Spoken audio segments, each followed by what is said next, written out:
Previously, the Scipii besieged and captured Apollonia, before we were able to take revenge on the field, wiping out their forces and opening the pathway for us to recapture Apollonia.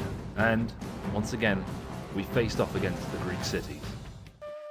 The Brutii have landed another army next to Thermon, so we'll prioritise that first, sallying out and taking to the field. The Brutii will be relying on their infantry to do the job here. However, our superior cavalry should make short work of them. Although we need to be wary, as the Brutii do have some cavalry of their own in support. We move our army forward and, once in range, our archers unleash fire. The damage is limited, but still useful, and we're able to kill a couple of the Brutii infantry.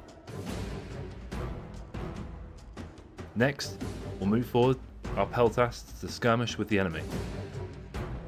This movement seems to make them nervous though, and the two forces now jostle back and forth trying to gain the upper hand. Our final attempt provokes a response from the Romans, who now charge forward. We put our skirmishers back behind our infantry and brace for their charge. The Brutii army surges forward, looking to engage us head on. Once the enemy have engaged, we launch a counter-charge with our own cavalry, and this drives back the Romans. In the tumult, the enemy general falls, and after his death, his army's morale breaks, fleeing the field as we hunt them down one by one. A clear victory, and the Brutii army entirely vanquished. Buoyed by this success, we try to end the blockade on the Corinthian Gulf and attack the Greek navy with an equal number of our ships. A disastrous battle ensues though, and our entire navy is sunk. We'll need to build a new one. Next up, a small Greek city's force is camped by Thermon. We assault, but they retreat, recognising our forces' superiority. Given our superior forces, we'll force the issue and take the Greeks to the battlefield before sending them down to Hades. The Greek force is just lightly armoured hoplites and some skirmishers, no cavalry, so this should be an easy win. They try to guard their slingers with their spears, but when a gap opens up, we ride our cavalry through and charge. We take a few losses, as our cavalry gets snagged on some of their hoplites, but we're able to withdraw and prepare for a second assault.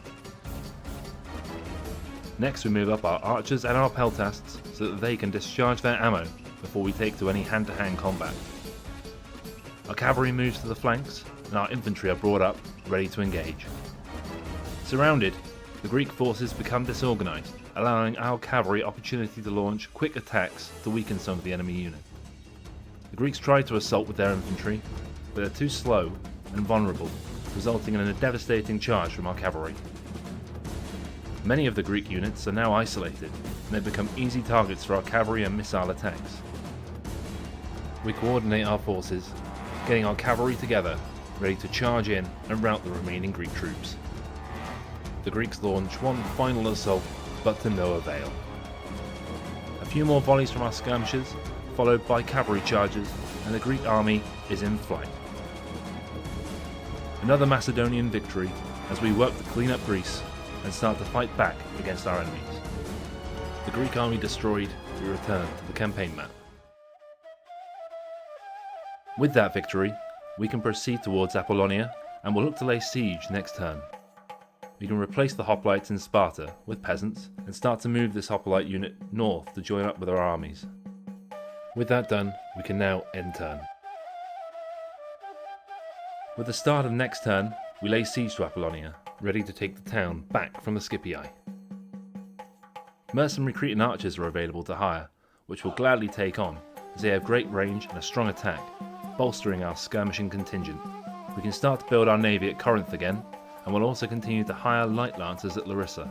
We'll move one of our armies north, where we can look to combine it with our second half-stack, to create a stronger unified force.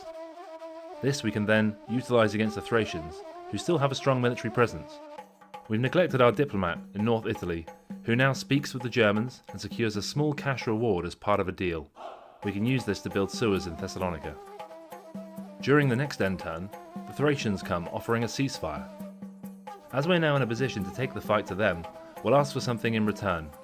This leaves us unable to come to a deal, and the war continues.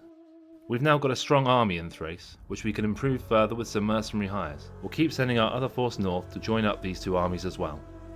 Our cavalry at Larissa are moved to Thermon, then we build a larger dock at Corinth to enable training of better ships, which we'll need to defeat our enemies at sea and enable our invasion of Italy. Our rejection of the ceasefire has angered the Thracians, and they send a small force to lay siege to Thessalonica. This is an inconvenience, but we have the forces to deal with the threat.